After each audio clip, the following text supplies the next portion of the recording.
the Niners defense is weird to project here, and because it's so young, I'm glad Brian rattled off all those guys. Like, there's a lot of young dudes, a lot of rooks too. It's like they're really rolling the dice on this thing. That's what's happened when you have all that cash spending that they had. You got to recalibrate. Anyway, I say all that to say I'm going with Ken.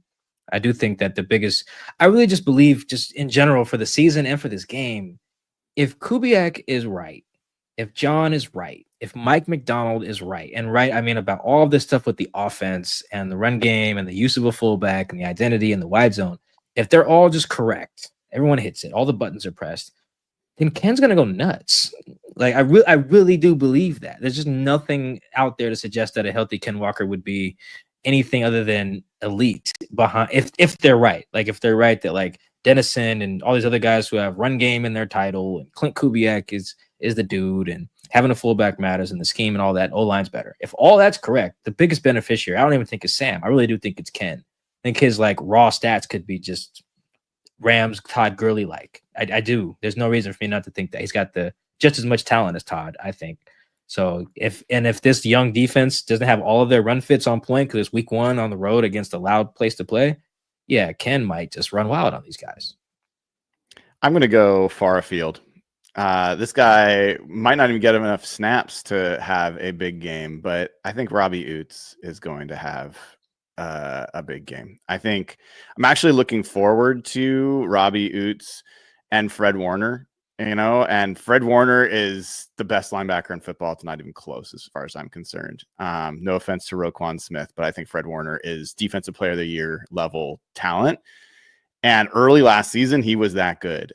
I would love to see Robbie Oots not only get some chances to block some of these guys in the hole, D. Winters, Fred Warner, some of those safeties, but I want to point out again, like when you ask Clint Kubiak about why he picked Robbie Oots, the first thing he said was that he has soft hands.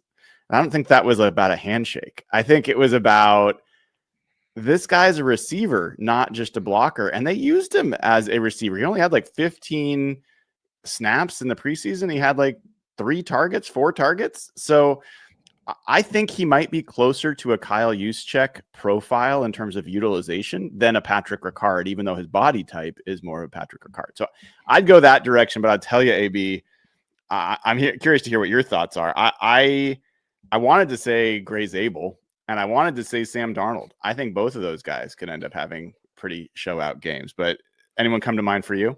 Yeah, I think I got to go with Mike here on this just because of the caution that the Seahawks have taken with him with K9. It's kind of feels like it's like the cannon's about to explode. It's like, all right, like we've been waiting. We haven't seen anything.